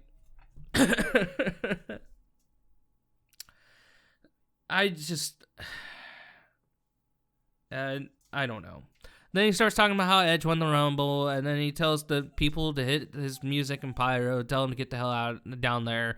And then somehow is led to believe that he's not there. We all know he's there, but whatever. That's the end of that. It was a dumb promo. I like heel Reigns. This is one of those promos that I don't like. It's just Roman Reigns ranting in the ring, and I like this version of his gimmick and character, but maybe because he was starting off a show, or maybe I'm just still baffled about the Rumble and how dumb that was. Yeah, I'm pretty sure we're still. That I didn't care. Yeah, so anyway, this is your favorite match of the night. And the probably your favorite match we get to talk about, which we won't actually talk about. Dominic Mysterio, Rey Mysterio versus King Corbin. You're funny. I mentioned this, and he's like, fuck you. We're not talking about this. So, we're not talking about this. The Mysterios won. Look, guys, okay, and I understand, people that are watching this, yes, we're recapping this stuff, and yes, we're going to talk about most of it, but I'm not going to talk about a match that has happened 50 times in the past month. Yes. You've seen it a million times before. You don't need to hear about it a million times more. If there's something new that pops up or something that hasn't happened in the past month already a million times, then yeah, we're going to talk about it. But I'm not going to spend time talking about it when, And we already spent an hour talking about the Rumble. Yeah. We're probably going to have to figure out some ways to maybe start doing these specific episodes for Raw and SmackDown down the road. I don't know if either of us have enough time to do that. But I don't know. Because trying to fit Raw, SmackDown, and a Rumble reaction in the same episode. It's been a troublesome listeners. Year, guys. Yeah. Oh, yeah. The last couple weeks been shit in general. But anyway, let's move on. Daniel Bryan versus Cesaro afterwards. Good match. I enjoyed it. Surprisingly, in the way this ends, Cesaro wins, but he gets Daniel Bryan to tap out. I'm not a big fan of babyfaces tapping out. There's not a lot of people happy about that. I'm okay with him beating him. I'm okay with him pinning him. I'm not okay with him tapping him out. Here's the issue, though. Because baby faces aren't supposed to really give up, yes, but here's whatever. The issue. As great as it is that they finally gave Cesaro a decently good They're win, not giving him a real push. They're not giving him a push. Well, he's not going to get a push now because he split his head open. Yeah, he got his head split open during the match. It wasn't just like a little tiny split. Like, he legitimately split his head open. Yeah. Yeah, and it's a point to where every time Cesaro starts getting a push, he gets injured.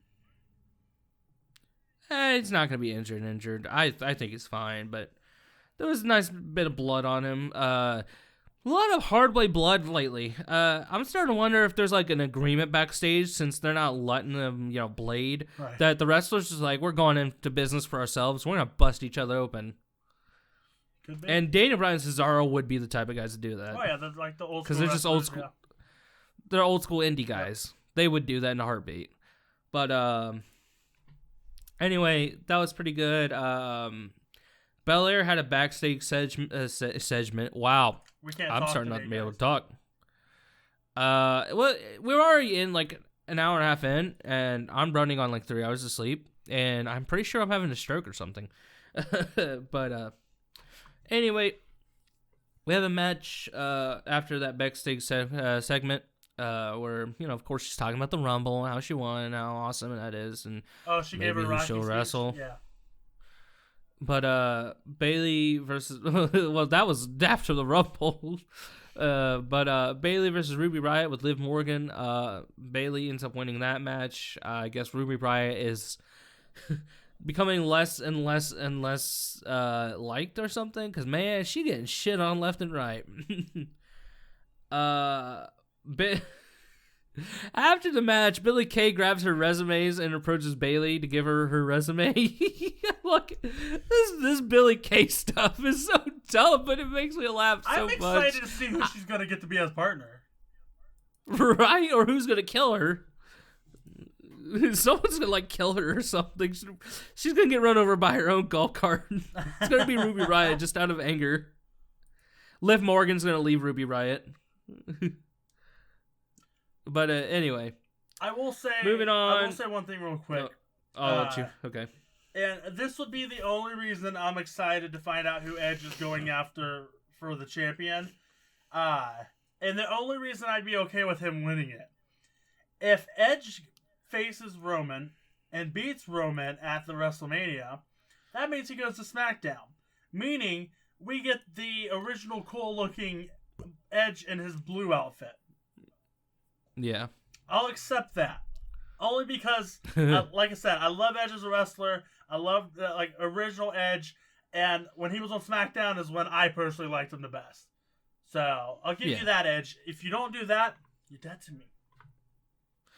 Anyway, we move on to a segment which I think was just a bunch of shit happening. But Bianca Belair is introduced in the ring. She's talking about how she won the Royal Rumble and her life changed overnight. And, you know, she has between Asuka or Sasha to choose who to wrestle. And, you know, she's all excited and stuff. And how she wants to bring the EST into WrestleMania. Yeah, I knew they were going to do that the moment she won, but whatever. She's interrupted by Reginald, and it's going downhill. Really, this whole segment goes downhill until Sasha comes out. But, you know, Reginald and Carmella were doing some weird, you know, trash talking about how, you know, they know she won't be able to beat Carmella or something. I guess maybe Carmella might get another match. But Sasha Banks' music hits. She basically shits on Carmella, which is fine with me because I don't want to see that match again. Banks tells Bianca she's been watching her, and, you know, it's obvious who she's picking. We already knew this. Is because Becky's clearly gonna be obvious, back WrestleMania, and that's going to be the Raw side of women's championship matches, Becky versus Asuka. Really, there's really no point in even talking about this or acting like Bianca Belair is going to wrestle anyone but Sasha Banks. It's going to be the best match that they can put on. Yeah, like, this is set in stone. Yeah, we want to keep Bianca on SmackDown. Yeah, we want her to go for that champion. And then we have Becky come back and look at Asuka and be like, hey, I never lost my title to you. I lost it because I got prego and had to leave the show. So that means I deserve to face you in the WWE Championship match because you never beat me. So let's see if you beat me. Face me for the championship. We already know what's going to happen. She wins the title. We're not stupid. You know? Please make us wrong. I don't want to see that. Please, I like Becky Lynch, but I don't want to see that. Please. Because she's going to come back after being months gone, after screwing herself out of her career, and come right back and act like she never lost a belt. Anyway, we move on to the next match, which is Chad Gable and Otis versus Dolph Ziggler and Robert Roode. Again, with this tag team division that doesn't matter, and this felt like it was a pointless match. That's exactly what it was. It felt like it had no reason to be there. Was even still there. So did I, and I like Robert Roode, but I'm starting to realize maybe I like Robert Roode because I like his entrance music. He's not as glorious as you think he is. But anyway. We move on. Oh, yeah, I guess Hulk Hogan was at the show cutting some promo. I don't care. It's Hulk Hogan. I don't. That's not important. The Intercontinental Championship match: Big E versus Apollo Crews versus Sami Zayn. This was a decent match. You know, it feels like they're trying to do too many stories with the Intercontinental title at once. Because, again, they're going to do what they always do because they try to force as many people on the show as they do.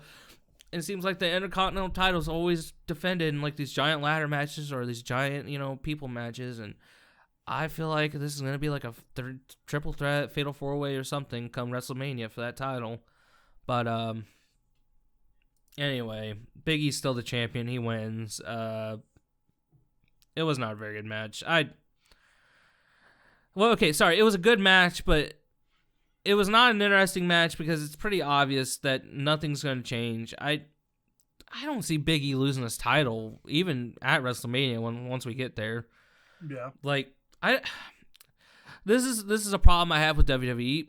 I don't feel like there's any I think things have to make sense, but I don't think there's any spark of spontaneity. I can't even say the word. There's no surprise when it comes to the show. Like, you know what's gonna happen. They're not trying to hide it, and you know, when they do surprises, it's out of left field. It makes no sense. And then it amounts to nothing. Yeah, like Kofi's championship reign. Yeah. Anyway, Edge's music hits. What? No way. Edge was on SmackDown? Whoa. Anyway, he starts talking about, of course, yeah, he won the Rumble. It's not like we don't know. It's not like we didn't see the last two shows. What? He's talking about how, you know, he's gonna win that title, you know, yada yada yada. And he talks about, who does he pick? Is it Drew McIntyre? Is it Finn Balor? Is it Roman Reigns? 3 guys that would destroy him in a ring. I would like to see an Edge and Finn Balor match. I'm not gonna lie. Maybe in his prime. As long as Finn Balor won. Now. I think you're underestimating how good of a wrestler Edge still is. I really do think you are. This is the problem. Any 3 of these guys, I think Edge facing.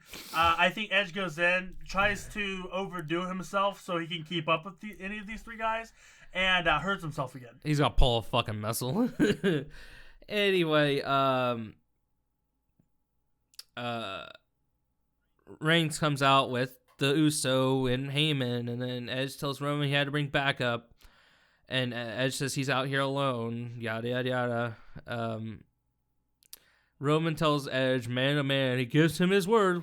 Without his blessing, Paul won't make a move on him. With a little joke that, you know, oh yeah, people are scared of Paul Heyman. It was not a very good line. It was dumb. Again, I think this is probably Roman's worst night, and since his gimmick change when it comes to promos. This felt like some really bad written promos. Look, they probably did not enjoy to make up, to let Paul, you know, make people think, oh, we need Paul because of the Rumble botch. Anyway, Edge says he's already in Roman's head, and that's why Jey Uso's out, and then Roman tells Jey he has this because, you know, Roman's manhood was just challenged, so whatever, couldn't have just done that right away, and they basically do the same thing twice in the same promo. But Heyman and Jey Uso leave the ring because now Roman wants to act like a man. Whatever. Couldn't have just done it the first time he called him out during the promo, but you gotta wait till he does it the second time. Yeah, see, the problem is when he first came back and he had the Wreck Everybody and Leave shirt on, when they were making the shirts, they forgot the word sometimes at the end of that sentence. Anyway, Roman steps up to Edge and he just steps up to his face and, you know, that whole ordeal. He's like, you're disrespecting me type deal, and I would kick your ass type deal. And he tells Edge to acknowledge him as the head of the table. Whatever. Dude, I swear, Roman's the type of guy that wakes up to his alarm clock going off and just looks at it and going, are you challenging me and my family? Like. Anyway, we get on to the thing I've already spoiled earlier because we were talking about Kevin Owens and Roman Reigns' match. Kevin Owens comes out and stuns Roman Reigns. What? No way. How is he even supposed to be walking? Why is this? Whoa. I love Kevin Owens. Why the fuck does he get to wrestle? Oh my god. Yeah. Why does he get to wrestle Roman Reigns again? You've lost. Why? You've lost. And you've lost. And you've lost. Look, Kevin, I like you as a wrestler, man. I really do. But sometimes you just got to learn when to back the fuck up and realize, hey, I'm not beating this guy. This just stinks of poor booking. It really does. Really, really bad booking. Like, they don't know what the hell they want to do. Like, they don't know what they want to do to get to WrestleMania, whereas obviously know what they want to do, but they don't want to know what they want to do for the next 3 fucking months or 2 months. You know, I think it's just ridiculous. I think Kevin needs to get a few new tattoos on his hands that says "Think before I do." Like, just do it. Just Randy Rover as a golf cart. And you're going to walk out here like you beat his ass or something. And you know what? I can't believe I'm giving Smackdown also a 2 out of 10. Both shows were terrible. Nick can attest for this because I was sending him messages. I put off rewatching or finishing these until last night. I was just complaining. I don't like when I complain. I actually... We were going to, when we decided we were going to do this podcast, we decided we didn't want to have to complain all the time because we don't want to be those guys. But damn, WWE, you're making it really hard, man. Yeah, all right, look, this is the first. Here's what we'll do. Here's what we're doing. We've done a lot of complaining this episode. The Rumble's somewhat bad. The last 2 shows have been terrible. Next week, we're not going to complain at all. We're going to have nothing but compliments. It might be an hour. The power of positivity. It might be an hour and a half of us sitting there being quiet because there's nothing to compliment on. We're not going to complain. We're not going to gripe. We got it out this week. That was the rants. I'm sorry you had to sit through that. Yeah. I'm sorry you had to listen to me rant on about how I hate certain people and don't want them in the WWE anymore. Maybe we'll do a bonus episode where we talk about something awesome, so you guys can get something happy. Next from week's us. episode, I don't know. It's going to be the whole 30 seconds the Hurricane was in the ring. There you go. The greatest part of the Men's Royal Rumble. We talking about Carlito was the best part of the Men's Royal Rumble. I'd say that, but he didn't win, so. Oh, we all know you want a Christian to win. Yeah. I'm not gonna lie. I think I would have been happy if that happened. Yeah, more than That's sad. Anyways, we're gonna wrap it up there because we're at an hour and 50 minutes. Thank you guys for watching. Leave a comment down below. Any questions you have, anything you want to talk about, what we talked about. I should say, for on YouTube, leave a comment. For YouTube, leave a comment down below. You want to plug subscribe. The socials if you want to send all them a that message. Fun stuff. If you do subscribe, remember to ring that bell for notifications so you know when we post new videos. You can follow us on the podcast on Apple. Spotify. Basically, Stitcher. Anywhere where your main podcasts are, put out there. All your big ones. And we're on there.